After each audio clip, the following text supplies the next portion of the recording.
આ પાવન પર્વે આપ સૌની વચ્ચે ઉપસ્થિત જિલ્લા પંચાયતના અધ્યક્ષ ભાઈ શ્રી રામજીભાઈ, સેલવાસા નગરપાલિકાના અધ્યક્ષા બેન રજનીભાઈ બેન, દાદરા નગર હવેલીના પૂર્વ સાંસદ ભાઈ શ્રી સીતારામભાઈ, ભાઈ શ્રી નટુભાઈ, સંઘ પ્રદેશના જિલ્લા પંચાયતના સૌ અધ્યક્ષ મિત્રો, ચૂંટાયેલા સૌ સદસ્ય મિત્રો, નગરપાલિકાના સૌ અધ્યક્ષ મિત્રો, ચૂંટાયેલા સૌ સન્માનીય સદસ્ય મિત્રો તેમજ ગ્રામ પંચાયતના મારા વાલા સરપંચ ભાઈઓ તેમજ ચૂંટાયેલા સદસ્ય મિત્રો, અહીં પધારેલા સૌ આદરણીય વડીલો, માતા બહેનો તેમજ યુવાન મિત્રો, વિશેષ જેની ઉપસ્થિતિ છે એવા સૌ સ્વાતંત્ર્ય સેનાનીઓ અને એમના પરિવારજનો, ઉદ્યોગ અને હોટલ જગતના સૌ પ્રતિનિધિ મિત્રો, અધિકારી કર્મચારી મિત્રો તેમજ મીડિયાના મારા સાથીઓ,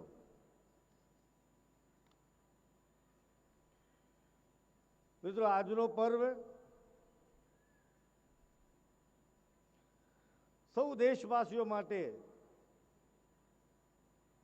એક ગૌરવનો દિવસ છે અને આ દિવસે હું આપ સૌને હૃદયપૂર્વકની શુભકામનાઓ પાઠવું છું, અભિનંદન કરું છું. સંઘ પ્રદેશ માટે આ દિવસનું બીજું વિશેષ મહત્વ પણ છે. આજે સંઘ પ્રદેશના દાદરાનગર હવેલી અને દમણ દીવના વિલીનીકરણનો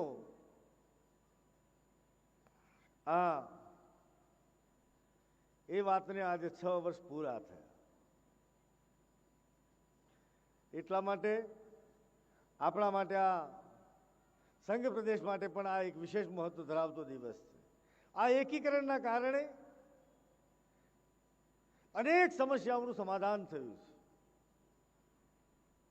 વહીવટી સરળતા થઈ છે, બંને સંઘ પ્રદેશ વચ્ચે એક લાગણીનો વિશેષ તંતુ જોડાયો છે, એક સમરસતા આવી છે, એના અનેકવિધ મીઠા ફળ આપણે ચાખી રહ્યા છીએ. મિત્રો, સાથે સાથે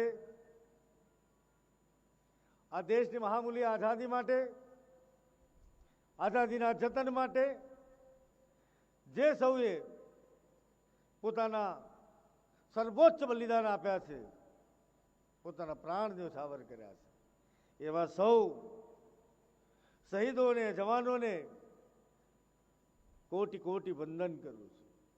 દેશની આંતરિક સુરક્ષાની જેના માથે જવાબદારી છે એવા વાલા મારા પોલીસ કર્મીઓને પણ હું હૃદયપૂર્વકની શુભકામનાઓ પાઠવું છું, અભિનંદન કરું છું. આજનો દિવસ આપણા દેશની એકતા, અખંડિતતા અને લોકશાહી મૂલ્યોની ઉજવણીનો દિવસ છે. મિત્રો, અનેકવિધ ભાષાઓ, અનેકવિધ જીવનશૈલી, અનેક રીત રિવાજો, અનેક વેશભૂષાઓ, અનેક લોક સંસ્કૃતિ, આવી વિવિધતાઓની વચ્ચે પણ આપણા સૌની માં એટલે માં ભારતી છે. આ ભાવ સાથે એકતાના દર્શન થાય છે.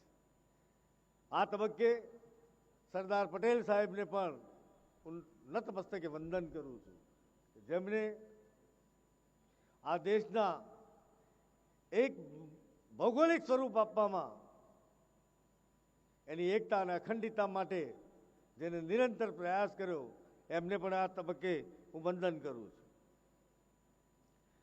મિત્રો, એકતા અને અખંડિતતાની વાત કરીએ ત્યારે દેશની અખંડિતતા માટે માત્ર એક જમ્મુ અને કાશ્મીર, એક પ્રદેશ જ્યાં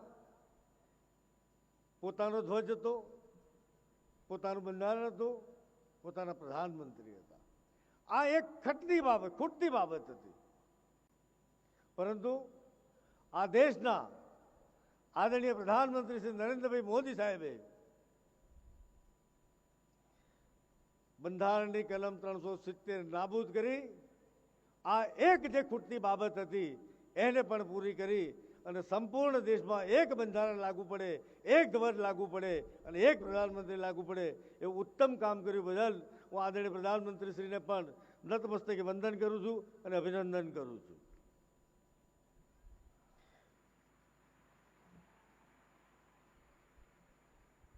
મિત્રો, આ દેશનો ઇતિહાસ ખૂબ ગૌરવશાળી રહ્યો. દુર્ભાગ્ય છે આપણને સૌને જેને આપણા ઉપર શાસન કર્યું હતું એવા લોકો દ્વારા લખાયેલા ઇતિહાસના કારણે આપણને સાચી વસ્તુઓનો અંદાજ આપણા સુધી નહોતો આવે. સત્યથી આપણે વંચિત હતા. મિત્ર, કેટલાક નાનકડા ઉદાહરણ આપી હું આની સ્પષ્ટતા કરવા માંગુ છું. લગભગ 1000 જેટલા વર્ષ સુધી આ દેશ ઉપર મોગલો અથવા અંગ્રેજો શાસન કર્યા છે, અત્યાચાર સહન કર્યા છે.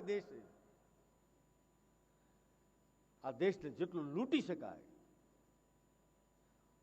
આ દેશની સંપત્તિને જેટલું નુકસાન કરી શકાય, આ દેશની સભ્યતા, પરંપરા, એની વિરાસતને નુકસાન જેટલું કરી શકાય એટલો કરવાનો પ્રયાસ કરો. એની સાથે સાથે આર્થિક રીતે પણ આ દેશને બે હાથે લૂંટ્યો છે એમ કહું તો કશું ખોટું નથી. મિત્રો, હમણાં એક વિદેશી સંસ્થાએ પોતાનો એક રિપોર્ટ રજૂ કર્યો. એમાં 1765 થી લગભગ 200 વર્ષ દરમિયાન આપણે અંગ્રેજી વ્યવસ્થાના ગુલામ હતા. મિત્રો, દેશમાં અને વિદેશમાં આર્થિક મહાસત્તાના એક માપદંડ છે. અને એ માપદંડ એટલે